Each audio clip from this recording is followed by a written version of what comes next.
For years, the Mahatma had quietly been planning his most ambitious idea, a move that drew upon his twin virtues of righteousness and thriftiness: integration. He even said himself that this is the greatest untapped reservoir of baseball talent available. It was cheaper to go out and sign black players than to develop players in the farm systems. Ricky meets with his board of directors in New York in 1943, and he announces his intention to integrate the team. But if the right man and ability on the field and with control of himself off the field, if I could find that kind of a man, the American public would accept him. Ricky called it the Great Experiment, his search for a man with the skill to excel in the big leagues while enduring the abuse sure to come his way. The man he found was a 26-year-old rookie shortstop with the Negro League's Kansas City Monarchs. His name was Jack Roosevelt Robinson. Robinson played just a few months for the Kansas City Monarchs, so he wasn't a veteran baseball player.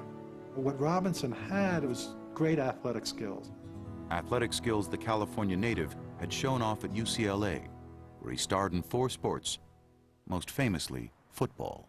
He is the leading ground gainer in collegiate football in his first season, and newspapermen called Jackie the Gridiron Phantom. He was one of the best football players I've ever seen play. I saw him play baseball. I saw him win the long jump.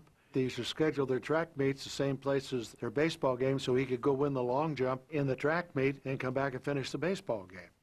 Ricky always loved ball players with that competitive fire. Robinson was college educated. Robinson was articulate. So Robinson had a lot of the intangibles. Ricky sent a scout, Clyde Sukeforth, to bring Robinson back to Brooklyn. And on August 28, 1945, Robinson entered Ricky's office for one of the most important job interviews in American history. Clyde Sukeforth was sitting in the back of the room and said that the 2 men just sat there and stared at each other, as if they were testing each other to see who would be the first to speak. Ricky began to grill Robinson. I had to give him an actual picture, by voice, by gesture, but by every means I had, to have him realize what he was in front of and what he was about to agree to.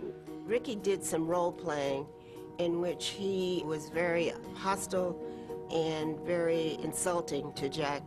Called him a nigger. He had to know that he would be called these names and his mother would be attacked and his ancestry, as I put it. Sukeforth said that, you know, he could see Robinson clenching his fists behind the chair. It was the very resentment that I wanted, and yet he had to realize that he must be able to handle himself under those dire conditions. And Jackie said, well, Mr. Ricky, don't you want me to fight? He said, no. He said, I want you to be strong enough not to fight. Whether or not he would hold his temper is the only thing that would concern us. It was a valid concern. As a lieutenant in the Army, he'd faced a court-martial for angrily defying an order to go to the back of a military bus. Fearing race riots, Ricky demanded Robinson not fight back.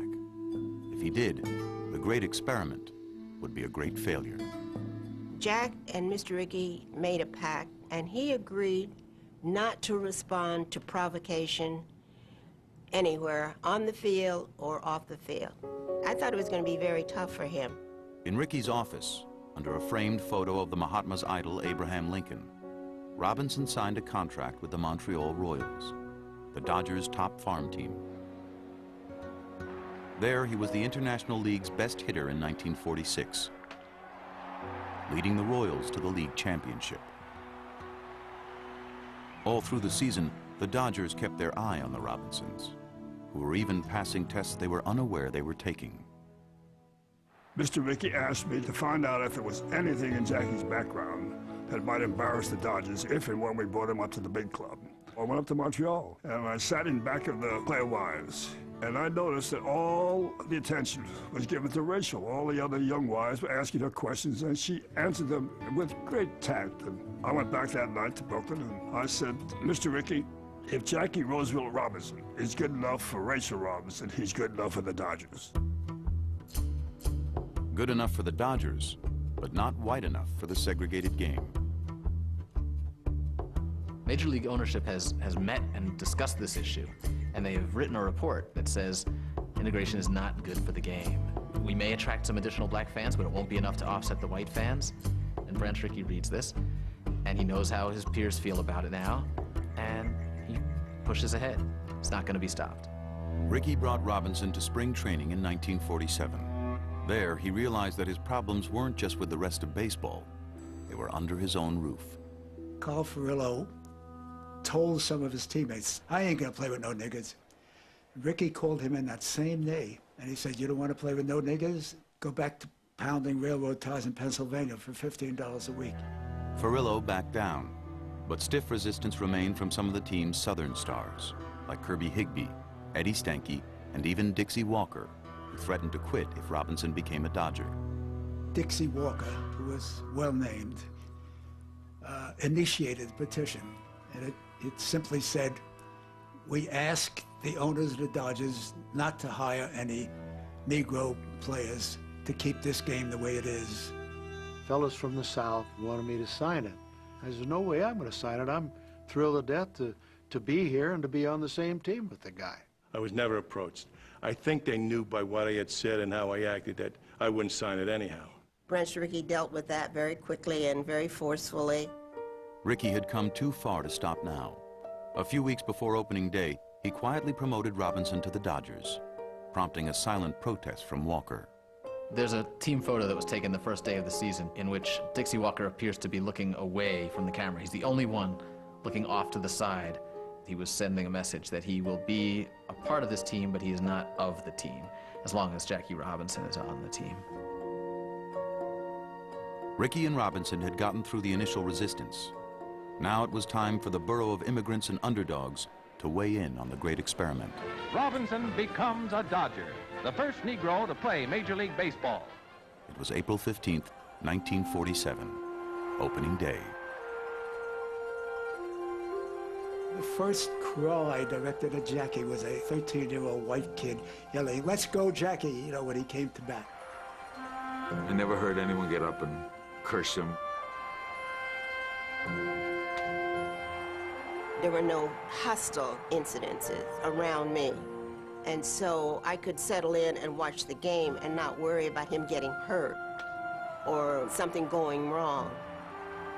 All I had to worry about was his play and whether he would perform well.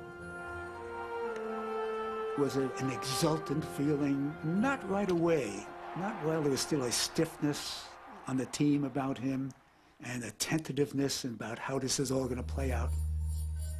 The momentum is going to build up over the next few weeks of the season when the Dodgers begin to travel. The worst abuse he took was really, I would say, in Philadelphia. Ben Chapman, the Philly manager, he openly objected to Jackie's being in baseball. Hey, boy, come over here and shine my shoes. Hey, boy, why ain't you out picking cotton? He's talking about Robinson and his mother. It's talking about Robinson sleeping with his teammates' wives and giving them diseases. And I could hear it in the stands, people behind me. And I would sit up taller and sort of hope that somehow it's a fantasy, that I was blocking what was being said up there so Jack couldn't hear it. They were taunting him in every way they could think of. Ben Chapman, by hollering these sexual things, he wants Robinson's white teammates to get more upset and to make it more difficult. It's trying to poison the clubhouse so that Robinson can't get along in there. After Philadelphia, wherever the Dodgers went, the abuse followed.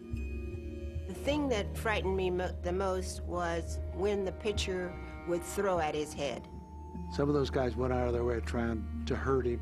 If there was a close play at first base, they tried to step on him and cut him. And Jackie learned to get that foot off the base kind of quick.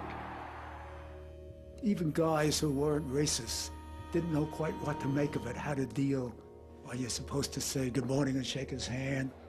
He's not the kind of person who's ever going to be embraced by all his teammates, partly because he doesn't embrace them. There was a kind of a standoff. He didn't go toward them, they didn't come toward him. It's hard to determine exactly when and where Jackie Robinson and his teammates came together. The legend has often placed the moment at Crossley Field in Cincinnati. When the Dodgers came out for fielding practice, a group of about 40 men began screaming at Robinson, just every epithet you can think of. Hey, cool boy, you know, they just foul-mouthed. None of the other players reacted or did anything. Not until the Dodgers clubhouse leader took action. Pee Wee Reese, who was a Southerner and who would be not expected to be sympathetic for Robinson, simply walked over to Robinson, put his arm around him. He just draped his arm around Jackie conversationally. For the rest of the game, it was different. It set a different tone.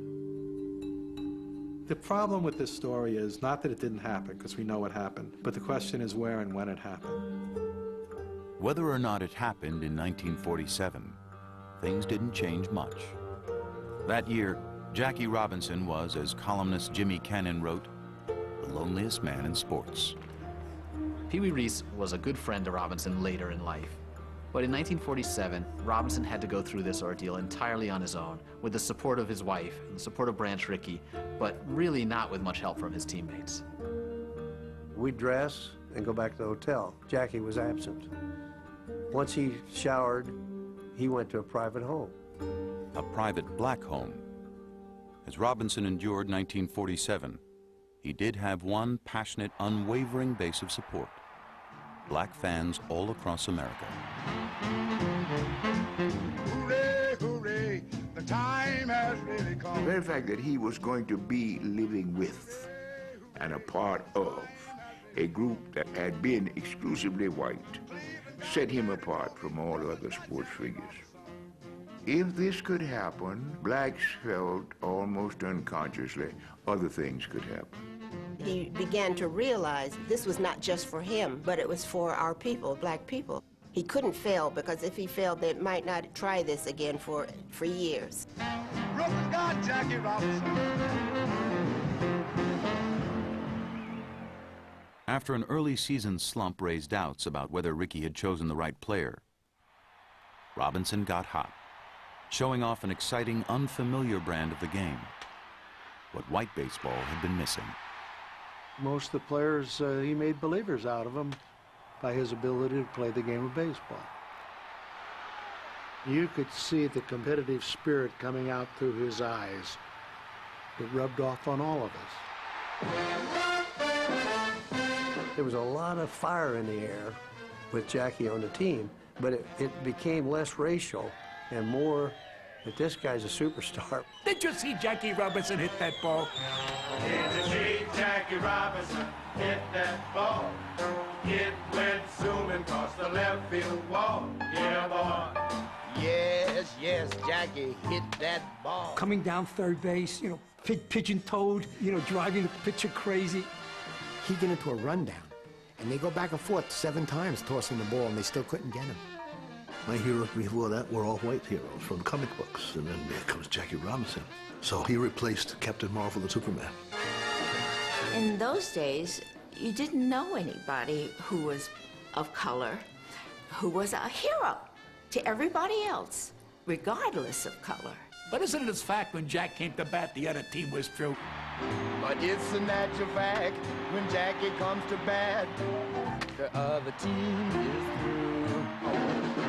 47, the Dodgers win the pennant. It has been a spectacular success. Another of the boys directly responsible for Brooklyn winning the pennant, Jackie Robinson.